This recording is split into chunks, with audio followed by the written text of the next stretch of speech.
അത് നിർഭാഗ്യകരമായ ഒരു നിലയാണ് ആ കാര്യത്തിൽ. കാരണം നമ്മുടെ രാജ്യത്തെ BJP ഇതര പാർട്ടികൾക്ക് നേരെ കഠിനമായ നീക്കങ്ങളാണ് എല്ലാ കാലത്തും BJP അധികാരത്തിൽ വന്നതിന് ശേഷം BJP ഗവൺമെന്റ് നടത്തിക്കൊണ്ടിരിക്കുന്നത്. അതിനേറ്റവും വൃത്തികെട്ട രൂപത്തിൽ ഉപയോഗിച്ചതാണ് ED.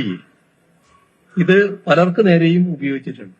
പക്ഷേ കോൺഗ്രസ് നേതൃത്വം സ്വീകരിക്കുന്ന നിലപാട് അവരെ കാര്യത്തിൽ വരുമ്പോൾ മാത്രം അവര് അതിനെതിരെ പ്രതികരിക്കും.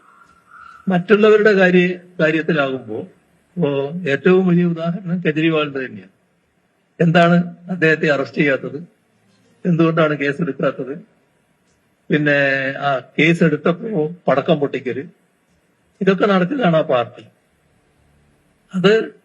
അതുകൊണ്ടാണ് ഇപ്പോ ഈ നടപടി വന്നപ്പോ നമ്മുടെ രാജ്യത്തെ പ്രധാനപ്പെട്ട 2 നേതാക്കളെങ്കിലും, ഒന്ന് തമിഴ്നാട് മുഖ്യമന്ത്രിയായിരുന്ന സ്റ്റാലിൻ, നേരത്തെ ഡൽഹി മുഖ്യമന്ത്രിയായിരുന്ന കെജ്രിവാൾ, അദ്ദേഹത്തിന്റെ സ്വന്തം അനുഭവത്തിൽ കോൺഗ്രസിന്റെയും കോൺഗ്രസ് സ്വീകരിക്കുന്ന സമീപനത്തെക്കുറിച്ച് ഈ ഇവിടുത്തെ റെയ്ഡിനെ കുറിച്ച് പരാമർശിക്കുമ്പോൾ ആക്ഷേപിക്കുന്നതിനിടയായി. പക്ഷെ ഇതെല്ലാം കണ്ടിട്ടും കോൺഗ്രസിന് വലിയ മാറ്റമൊന്നും വരുന്നില്ല എന്നുള്ളതാണ്. അത് യഥാർത്ഥത്തിൽ നമ്മുടെ രാജ്യത്തിന്റെ വസ്തുതകൾക്ക് ചേരാത്ത ഒരു നിലപാടാണ്. കാരണം BJPയുടെ ഇത്തരം നീക്കങ്ങൾക്കെതിരെ പരമാവധി യോജിപ്പാണ് വളർത്തിക്കൊണ്ടുവരേണ്ടത്. അതിന് അങ്ങേയറ്റം സങ്കുചിതമായ നിലപാടാണ് കോൺഗ്രസ് നേതൃത്വം സ്വീകരിച്ചു പോകുന്നത്. ബാങ്ക് അക്കൗണ്ട് ഈ നിങ്ങൾ ചിലർ പറയുന്നത് പോലെ ഈ എത്രയോ കൂടുതൽ നമ്പർ പറയുന്നില്ലേ, ആ നമ്പറൊന്നും വീണയുടേതല്ല.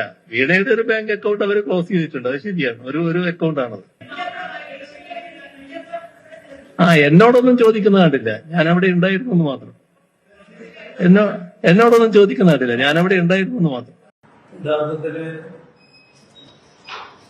ഒരു നയരാഷ്ട്രീയത്തിന്റെ പ്രഖ്യാപനമായിട്ടാണ് മാറിയത്. കേരളത്തിന്റെ കുട്ടികളെ വെച്ച്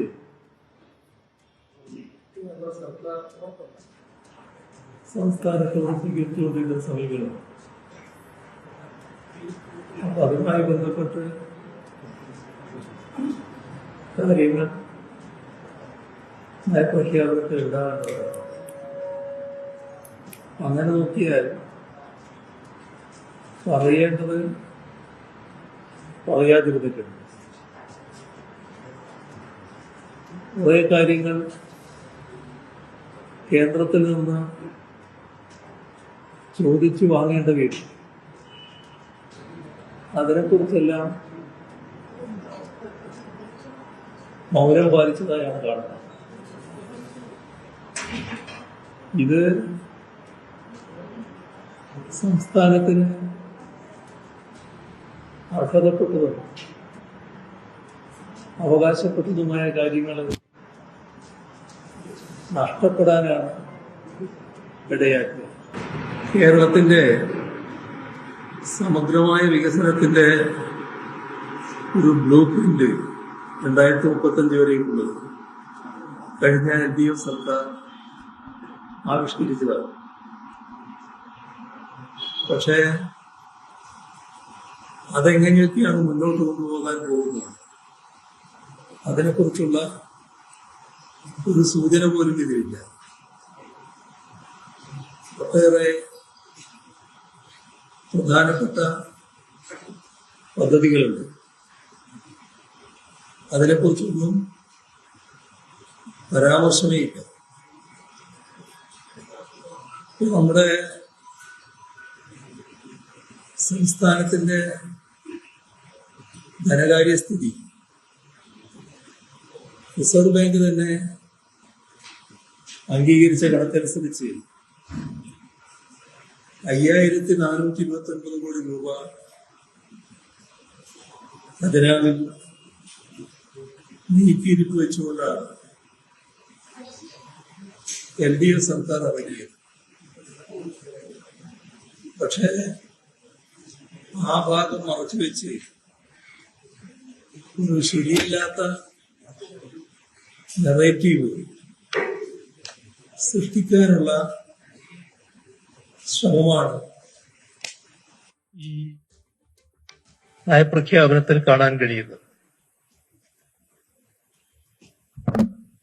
അതോടൊപ്പം കേന്ദ്ര സാമ്പത്തിക നയങ്ങൾ കൊണ്ട് ദുരിതമനുഭവിക്കുന്ന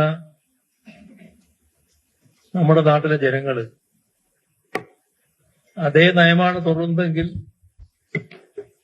കൂടുതൽ പ്രതിസന്ധിയിലേക്ക് തള്ളിവിടപ്പെടുകയാണ് ചെയ്യുക. ഇവിടെ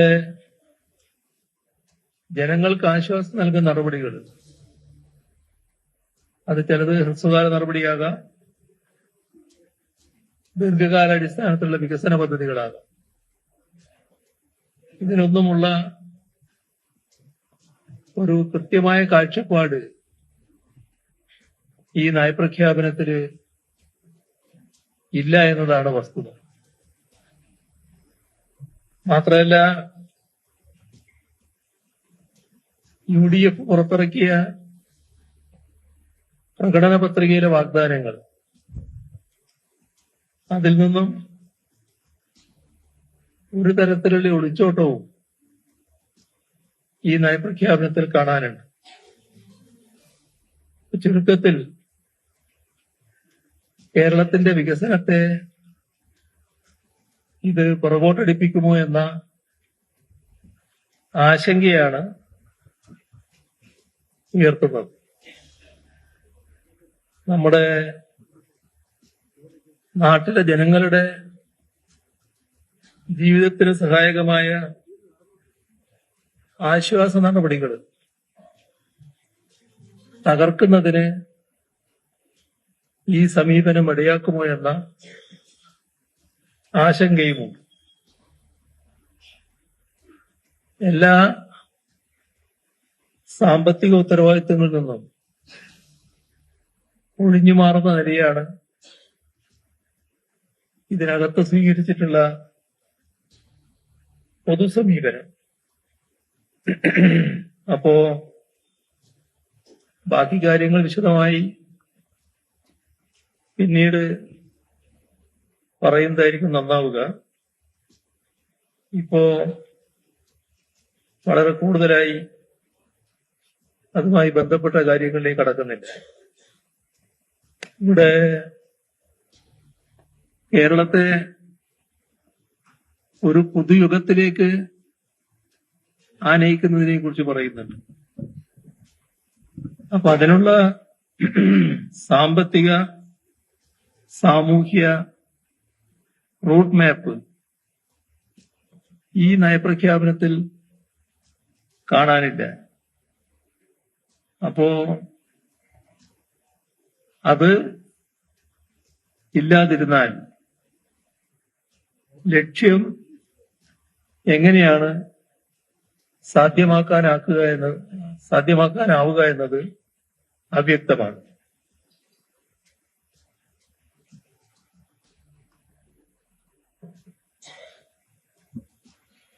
ഇവിടെ പ്രതീക്ഷിച്ച രീതിയിലുള്ള നയപ്രഖ്യാപനം അല്ല വന്നത് എന്താണ് കാണാൻ സാധിക്കുക. നമ്മുടെ നാടിന്റെ മുഖച്ഛായ മാറ്റുന്നതിന് ഇടയാക്കിയ കിഫ്ബി, കുടുംബശ്രീ, വിവിധ മിഷനുകൾ, ഇവയെക്കുറിച്ചെല്ലാം വല്ലാത്തൊരു മൗനം പാലിക്കുന്നതായിട്ട് കാണുന്നു. അപ്പോ നമ്മുടെ സംസ്ഥാനത്തിന്റെ പ്രശ്നങ്ങൾ പരിഹരിക്കുന്നതിന് വളരെ സഹായകമായ സംവിധാനങ്ങളായിരുന്നു ഇവയല്ല. അവയോടുള്ള സമീപനം വ്യക്തമല്ല. അതേപോലെ തന്നെ നമ്മുടെ നാടിന്റെ പരമ്പരാഗത വ്യവസായ മേഖല, പ്രവാസി മേഖല, ഇവയെക്കുറിച്ചെല്ലാം നയപ്രഖ്യാപനം വേണ്ടത്ര പരാമർശിച്ചു പോകുന്നില്ല. അതോടൊപ്പം തൊഴിലുറപ്പ് നിയമം ഇപ്പൊ അട്ടിമറിക്കപ്പെട്ട അവസ്ഥയിൽ നിൽക്കുകയാണ്. ആ കാര്യത്തിൽ സർക്കാരിന്റെ നിലപാടും പരാമർശമായി കാണുന്നില്ല. നമ്മുടെ നാട് ലോകശ്രദ്ധയിലേക്ക് ഉയർന്നതാണ് അതിദാരിദ്ര്യ നിർമ്മാർജ്ജന നടപടി. അതിദാരിദ്ര്യമുക്തമായ സംസ്ഥാനമെന്നത് അതിന്റെ അടുത്ത ഘട്ടം ഈ നയപ്രഖ്യാപനത്തിൽ പരാമർശമായി കാണുന്നില്ല. ഇവിടെ ധവളപത്രത്തെക്കുറിച്ച് ഒന്ന് രണ്ട് തവണ പറഞ്ഞിട്ടുണ്ട്. പക്ഷേ ധനകാര്യ പ്രവത്സരത്തിന്റെ കടക്കൽ കത്തിവെക്കുന്ന നയമാണ് യൂണിയൻ സർക്കാരിനുള്ളത്. അതിനെക്കുറിച്ച്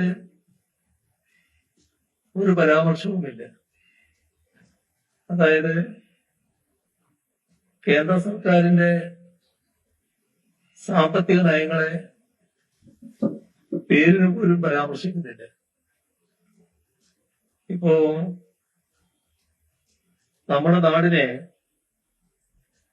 വല്ലാതെ ബാധിച്ചതാണ് പശ്ചിമേഷ്യൻ യുദ്ധ സാഹചര്യം.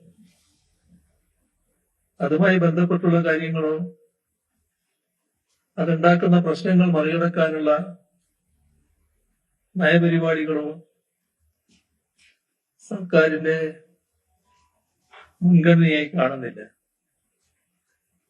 ഇക്കാര്യത്തിൽ കേന്ദ്ര സർക്കാർ സ്വീകരിച്ച സമീപനം പ്രധാനമന്ത്രി നരേന്ദ്രമോദി അടക്കം സ്വീകരിക്കുന്ന സമീപനം അതിനെക്കുറിച്ചുള്ള വിമർശനവുമില്ല. ഇവിടെ നരേന്ദ്രമോദി പ്രഖ്യാപിച്ച ബ്ലൂ എക്കണോമി ഉണ്ട്. അതാണോ ഇവിടെ പിന്തുടരാൻ പോകുന്നത് എന്നതിലും വ്യക്തതയുണ്ടായിട്ടില്ല. റെയർ എർത്ത് മിനറൽസിന്റെ ഖനനം സ്വകാര്യവൽക്കരിക്കുന്നതിനുള്ള നടപടികൾ കേന്ദ്ര സർക്കാർ സ്വീകരിക്കുകയാണ്.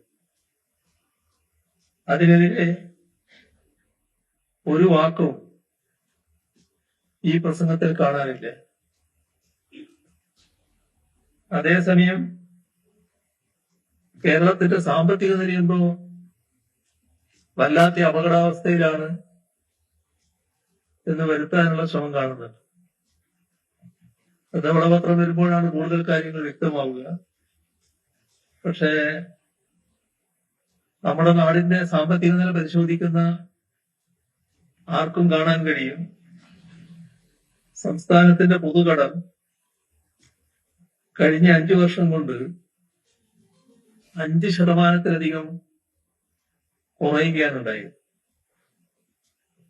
2021 39%. അത് 26 34% താഴെയായി. കടത്തിന്റെ കണക്കെടുത്താല് ഇന്ത്യയിലെ ആദ്യത്തെ 15 സംസ്ഥാനങ്ങളിൽ കേരളമില്ല. അപ്പോ ഏറ്റവും മികച്ച ധനദൃഢീകരണമാണ് കേരളത്തിൽ നടന്നത് എന്താണ് കാണാൻ കഴിയുക. അതിന്റെ മറ്റു വിശദാംശങ്ങളിലേക്കൊന്നും ഇപ്പൊ വിശദമായിട്ട് പോകുന്നില്ല. ധവളപത്രം വരട്ടെ. അപ്പോ കൂടുതൽ പറയാനുള്ള കാര്യങ്ങൾ ആ സമയത്ത് വ്യക്തമാക്കുന്നതായിരിക്കും നന്നാവുക. നമ്മുടെ സംസ്ഥാനത്തിന്റെ അവസ്ഥ പരിശോധിച്ചാല് ഏത് നിലയിലും സാമ്പത്തിക വെല്ലുവിളികൾ ഏറ്റെടുക്കാൻ പര്യാപ്തമായ ഒരു ഖജനാവ് എന്ന നിലയിലേക്ക് നമ്മുടെ നാടിന്റെ ഖജനാവ് മാറ്റാനായിട്ടുണ്ട്.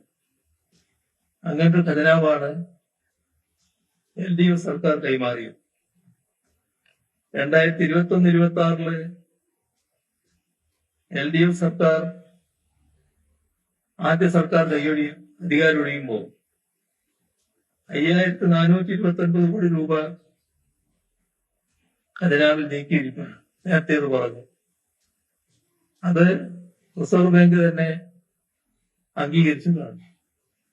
അപ്പൊ 5429 കോടി രൂപയുടെ നീക്കിയിരിപ്പോടുകൂടിയാണ് സർക്കാർ അധികാരത്തിൽ ഇറങ്ങിയിട്ടുള്ളത്. കേരളത്തിന്റെ ചരിത്രത്തില്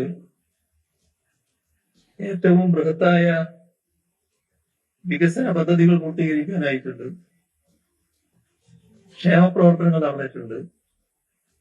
അതിന്റെ എല്ലാം തുടർച്ച ഉറപ്പുവരിക എന്നുള്ളത് പ്രധാനമാണ്. അത്തരമൊരു കാഴ്ചപ്പാട് ഈ നയപ്രഖ്യാപനത്തിലില്ല എന്നതാണ് നിർഭാഗ്യകരമായ വശം.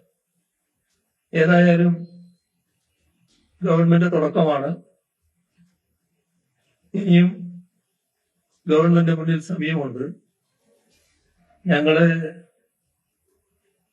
കഠിനമായ എതിർപ്പ് രേഖപ്പെടുത്തിക്കൊണ്ട് ആദ്യമേ പോകുമെന്നല്ല ഉദ്ദേശിക്കുന്നത്. നമുക്ക് കാത്തിരുന്ന് കാണാം. കാര്യങ്ങൾ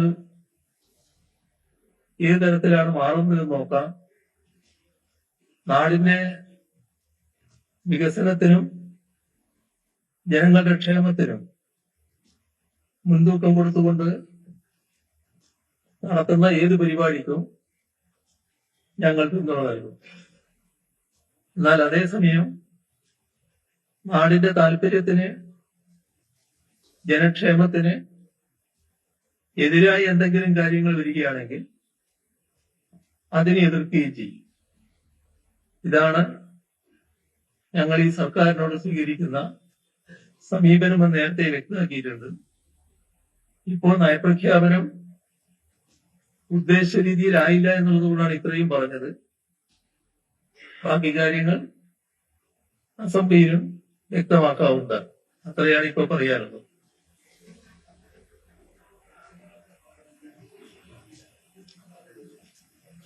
കേന്ദ്ര ഗവൺമെന്റുമായി സാധാരണഗതിയിൽ നല്ല ബന്ധം സംസ്ഥാനം ആഗ്രഹിക്കുന്നതിൽ തെറ്റൊന്നുമില്ല.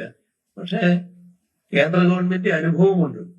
നമ്മളോടുള്ള അനുഭവം, എല്ലാ സംസ്ഥാനങ്ങളോടും കാണിക്കുന്ന അനുഭവം, അത് സാമ്പത്തിക ഫെഡറലിസത്തിന്റെ കടക്കൽ കത്തിവെക്കുന്നതാണ്. ഒരു ഘട്ടത്തിലും ആ ഫെഡറലിസം അംഗീകരിക്കുന്ന നിലപാടല്ല കേന്ദ്ര ഗവൺമെന്റ് തുറന്നു പോകുന്നു. അതുകൊണ്ട് തന്നെ ആ കാര്യത്തിലുള്ള നിലപാട് വ്യക്തമാക്കേണ്ടതായിട്ടുണ്ട്. അത് വ്യക്തമാക്കിയില്ല എന്നുള്ളതാണ് ഇതിനുള്ള ദൗർബല്യം. കേന്ദ്രവുമായി നല്ല ബന്ധം ആഗ്രഹിക്കുന്നതിൽ സംസ്ഥാനത്തെ തെറ്റു പറയാനാവില്ല. പക്ഷെ നമ്മുടെ അനുഭവം നേരെ മറിച്ചാൽ ആ നിലപാട് വ്യക്തമാക്കണമായിരുന്നു.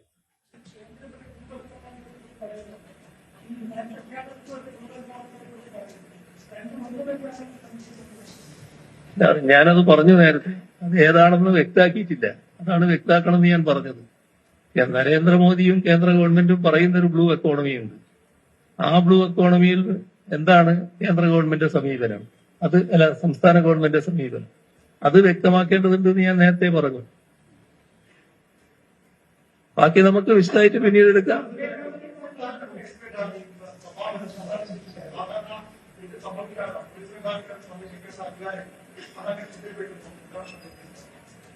അത് എല്ലാവരുടെയും ശ്രദ്ധയിൽപ്പെട്ടൊരു കാര്യമാണ്. സാധാരണഗതിയിൽ നിന്ന് വ്യത്യസ്തമായ ഒരു കാര്യമാണ്. അത് അറിയാതെ സംഭവിച്ചതാകാനാണ് സാധ്യത എന്നാണ് തോന്നുന്നത്. ഏതായാലും കീഴ്വഴക്കങ്ങളിലോ നമ്മുടെ നടപടിക്രമങ്ങളിലോ അത്തരമൊരു കാര്യമില്ല, ഇതേവരെ സംഭവിച്ചിട്ടില്ല. അത് ബഹുമാനപ്പെട്ട സ്പീക്കർ അദ്ദേഹവുമായിട്ട് നേരിട്ട് സംസാരിക്കുമെന്നാണ് ഞാൻ മനസ്സിലാക്കുന്നത്. ശരി.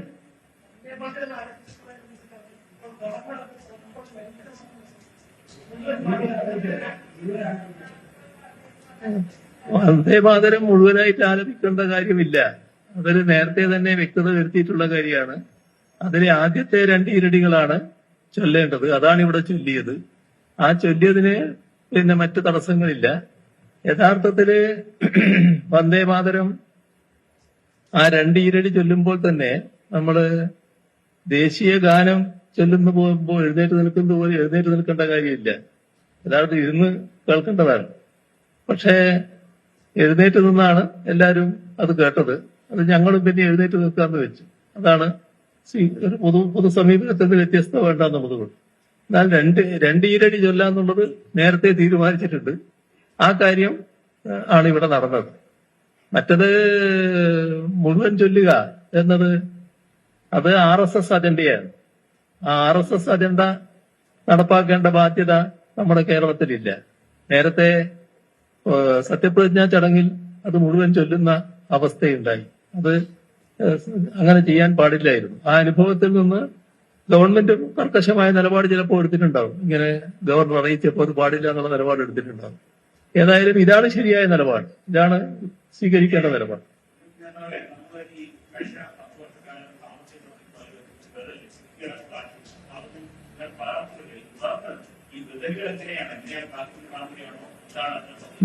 നമുക്കതെല്ലാം സമയമുണ്ടല്ലോ. എല്ലാം ആദ്യത്തെ ഘട്ടത്തിൽ തന്നെ നമ്മൾ എടുക്കണ്ടല്ലോ. നമ്മൾ പ്രതീക്ഷയോടെ നോക്കാം എന്താണ് നടക്കുന്നത്. അതിനുശേഷം പറയാം. കണ്ടോൺമെന്റ് ഹൗസിലേക്ക് മാറും. പക്ഷെ അത് അവിടത്തേക്ക് മാറാനുള്ള സൗകര്യങ്ങൾ വേണമല്ലോ. അവിടെ ഉള്ളയാളെ ഇങ്ങോട്ട് മാറണം. അതിനുശേഷമല്ലേ എനിക്ക് അങ്ങോട്ട് മാറാനാവും. അപ്പൊ അതിനുള്ള നടപടികൾ അദ്ദേഹം സ്വീകരിക്കുന്നുണ്ട്. അതിനുശേഷം അല്ലറ ചില്ലറ മെയിന്റനൻസ് വർക്ക് അവർ നടത്താനുണ്ടെങ്കിൽ അതും കൂടി അവർ നടത്തി തീർക്കണം. അതിന്റെ ശേഷമാണ് ഞാൻ അങ്ങോട്ട് മാറുന്ന കാര്യം തീരുമാനിക്കുക. താമസം തന്നെയായിരിക്കും. ശരി.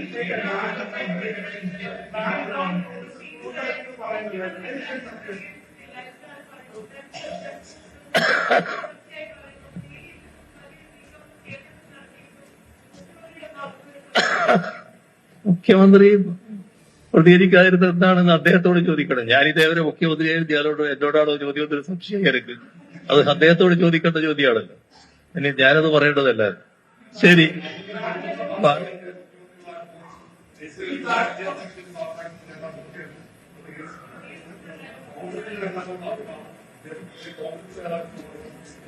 അതൊക്കെ എല്ലാവർക്കും അറിയാവുന്ന കാര്യമല്ലേ. ഞാൻ വീണ്ടും അത് പറയേണ്ട കാര്യമില്ലായിരുന്നു. ഞാൻ അന്ന് 2 വാചകം പറയുമ്പോൾ തന്നെ ആ ഭാഗത്തെ കുറിച്ച് പറഞ്ഞിട്ടുമുണ്ട്. അതെല്ലാവർക്കും അറിയാവുന്ന കാര്യമാണ്. അത് നിർഭാഗ്യകരമായ ഒരു നിലയാണ് ആ കാര്യത്തിൽ. കാരണം നമ്മുടെ രാജ്യത്തെ BJP ഇതര പാർട്ടികൾക്ക് നേരെ കഠിനമായ നീക്കങ്ങളാണ് എല്ലാ കാലത്തും BJP അധികാരത്തിൽ വന്നതിന് ശേഷം BJP ഗവൺമെന്റ് നടത്തിക്കൊണ്ടിരിക്കുന്നത്. അതിനേറ്റവും വൃത്തികെട്ട രൂപത്തിൽ ഉപയോഗിച്ചതാണ് ED. ഇത് പലർക്ക് നേരെയും ഉപയോഗിച്ചിട്ടുണ്ട്. പക്ഷേ കോൺഗ്രസ് നേതൃത്വം സ്വീകരിക്കുന്ന നിലപാട് അവരെ കാര്യത്തിൽ വരുമ്പോൾ മാത്രം അവര് അതിനെതിരെ പ്രതികരിക്കും. മറ്റുള്ളവരുടെ കാര്യത്തിലാകുമ്പോൾ ഏറ്റവും വലിയ ഉദാഹരണം കെജ്രിവാളിന്റെ തന്നെയാണ്. എന്താണ് അദ്ദേഹത്തെ അറസ്റ്റ് ചെയ്യാത്തത്? എന്തുകൊണ്ടാണ് കേസെടുക്കാത്തത്? പിന്നെ ആ കേസെടുത്തപ്പോ പടക്കം പൊട്ടിക്കല്, ഇതൊക്കെ നടത്തിയതാണ് ആ പാർട്ടി. അതുകൊണ്ടാണ് ഇപ്പോ ഈ നടപടി വന്നപ്പോ നമ്മുടെ രാജ്യത്തെ പ്രധാനപ്പെട്ട 2 നേതാക്കളെങ്കിലും, ഒന്ന് തമിഴ്നാട് മുഖ്യമന്ത്രിയായിരുന്ന സ്റ്റാലിൻ, നേരത്തെ ഡൽഹി മുഖ്യമന്ത്രിയായിരുന്ന കെജ്രിവാൾ, അദ്ദേഹത്തിന്റെ സ്വന്തം അനുഭവത്തിൽ കോൺഗ്രസിന്റെയും കോൺഗ്രസ് സ്വീകരിക്കുന്ന സമീപനത്തെക്കുറിച്ച് ഈ ഇവിടുത്തെ റെയ്ഡിനെ കുറിച്ച് പരാമർശിക്കുമ്പോൾ ആക്ഷേപിക്കുന്നതിനിടയായിരുന്നു. പക്ഷെ ഇതെല്ലാം കണ്ടിട്ടും കോൺഗ്രസിന് വലിയ മാറ്റമൊന്നും വരുന്നില്ല എന്നുള്ളതാണ്. അത് യഥാർത്ഥത്തിൽ നമ്മുടെ രാജ്യത്തിന്റെ വസ്തുതകൾക്ക് ചേരാത്ത ഒരു നിലപാടാണ്. കാരണം BJPയുടെ ഇത്തരം നീക്കങ്ങൾക്കെതിരെ പരമാവധി യോജിപ്പാണ് വളർത്തിക്കൊണ്ടുവരേണ്ടത്. അതിന് അങ്ങേയറ്റം സങ്കുചിതമായ നിലപാടാണ് കോൺഗ്രസ് നേതൃത്വം സ്വീകരിച്ചു പോകുന്നത്. ബാക്കി നമുക്ക് പിന്നീട് പറയാം. അതായിരിക്കും നല്ലത്. ഏത്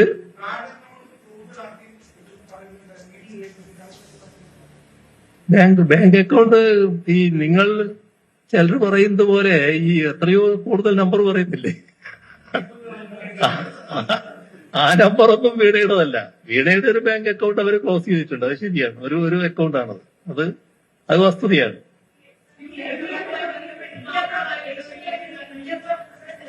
എന്നോടൊന്നും ചോദിക്കുന്ന കണ്ടില്ല, ഞാൻ അവിടെ ഉണ്ടായിരുന്നു എന്ന് മാത്രം. എന്നോടൊന്നും ചോദിക്കുന്ന കണ്ടില്ല, ഞാൻ അവിടെ ഉണ്ടായിരുന്നു എന്ന് മാത്രം.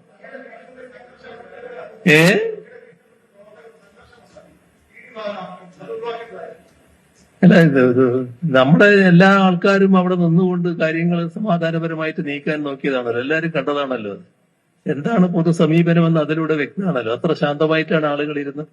എല്ലാ സ്ഥലത്തും ആളുകൾ ശാന്തമായിട്ടാണല്ലോ പ്രതികരിച്ചത്. അതാ നിരക്കേ ഉള്ളൂ അതിന്. ശരി.